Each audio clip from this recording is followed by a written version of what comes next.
There was a new clinical trial that just came out, and it proves that yes, you can drastically reduce the amount of microplastics that you're ingesting just by doing one simple thing. Spoiler alert, it's something I talk about a lot. Microplastics are the physical pieces of plastic that will break off of something plastic, right? More and more, we are finding them everywhere in our body, right? It's not only the physical pieces of plastic that will do harm to our body, but those microplastics carry in tons of harmful chemicals. Plastic has over 4,000 different chemicals in it that we know to be harmful to human health. Quick reminder, microplastics are now definitively linked to many different types of cancer, including colon cancer. The main way that most people ingest microplastics is through their diet. Okay, so this was a diet intervention study. Okay, so it involved 15 healthy adult volunteers, and it was conducted over the course of 16 days. They then collected a stool sample every 4 days, and that was after one of the scenarios of either high plastic usage or low plastic usage.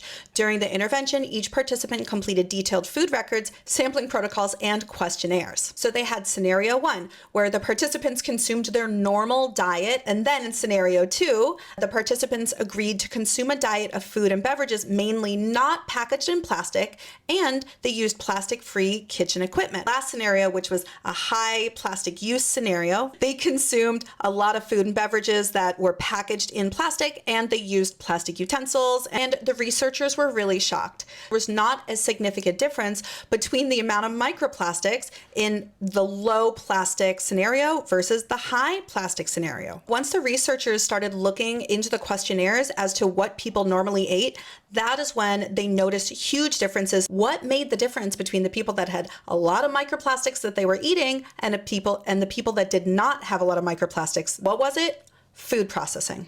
So even though there was definitely microplastics added from plastic food packaging and from plastic food storage, that didn't make as big of a difference as the amount of processing a food goes through, right? Ultra processed foods are foods that are heavily processed before you eat them. So this is things like breaded shrimp versus, fresh shrimp that you would cook yourself. Right? Every time a food gets processed, it is on a different surface of plastic, right? The people that ate more processed food, that was a much bigger impact on the amount of plastic that they ended up eating. It was even more significant than whether or not they used plastic cooking utensils and plastic food packaging. You want to eat as fresh and unprocessed as you possibly can. All of the vitamins, minerals, and nutrients that come along with that fresh food are actually going to combat the toxic impacts of microplastics. So don't trip too much about the plastic that your food is coming in. You should care more about how many plastic surfaces and how much processing your food went through before it even got packaged to begin with.